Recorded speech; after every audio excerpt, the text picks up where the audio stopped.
We are back with teams, things, football-related items that make us sad. Charles, what's your second one that makes you quite sad? I actually thought you were going to bat lead off with this one, so I'm kind of excited to dive into it. The Broncos, and it's just period. Just the Broncos, period. But I will say the thing that really has made me sad over, let's call it the past 6 to 8 days, is seeing people like try to sell themselves on this. Stop. Okay? Just stop. It's not good enough this year. It's not going to be good enough. And honestly, if this comes back to bite me in the ass and they are good enough, I won't feel bad about not saying it's not good enough right now. Because look at the process that, look at the process that got you to this point. Like you didn't do anything in free agency because we just talked about Russell Wilson before the break. That contract was the largest dead cap hit in NFL history.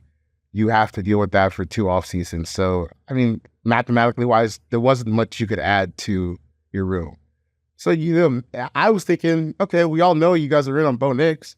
Why don't you trade down from 12, pick up some picks so you can just backfill the roster with some talent now that you have this massive dead cap hit? But no, they decided to take him at 12, and I feel like they're trying so hard to convince us that this Bo Nix thing is real that I don't want to, I can't bring myself to believe there. So I think this is comfortably the worst team in the AFC West. The only way really that, to me, the only way that they can kind of overachieve this year is if the defense kind of carries them.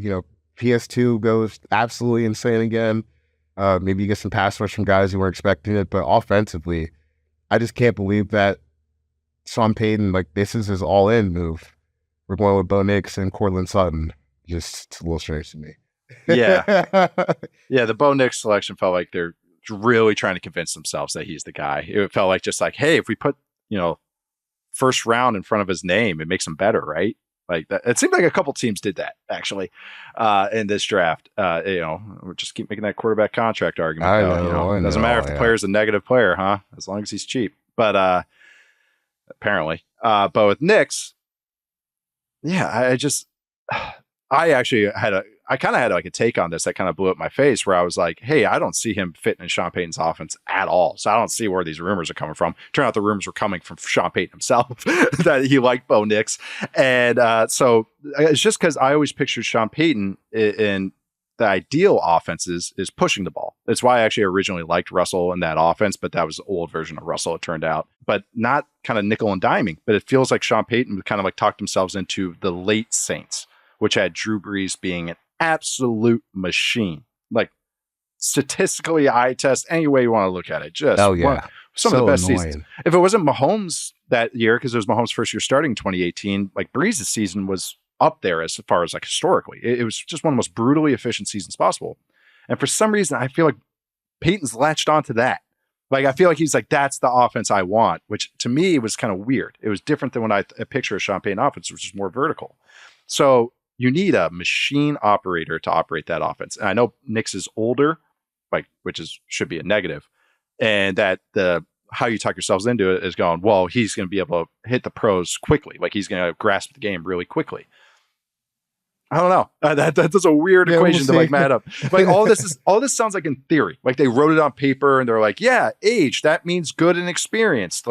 High accuracy, that means we can run quick game. They said it without actually watching how Nix plays and actually what they idealistically do. So it never made sense to me. We'll see how it goes. Sean Payton still can dial up some ball plays, but I don't know, man. I know they returned 4 offensive linemen outside the center, and I like Cushenberry a lot.